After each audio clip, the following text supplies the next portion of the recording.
Natanggal natin ating stabilizer link. Ito pala ho yung cause ng lagutok kapag ang sasakyan ay itong gumagarni, nagsisway left and right. Ano pala ho ang dahilan? Ang problema ay loose thread na ang kanyang bolt din. Loose thread na siya. Wala naman tayong impact wrench. So, nanghiram tayo sa kapitbahay din, sakto may ginagawang construction. Kanyang itim na pader na ho yan.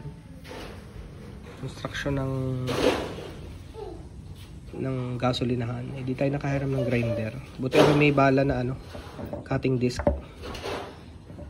Ipinutol natin. Kaya nang lagotok. Praise God. Pero nahirapan ho ako sa pagbabaklas dahil napakasikip ng ilalim ng sasakyan.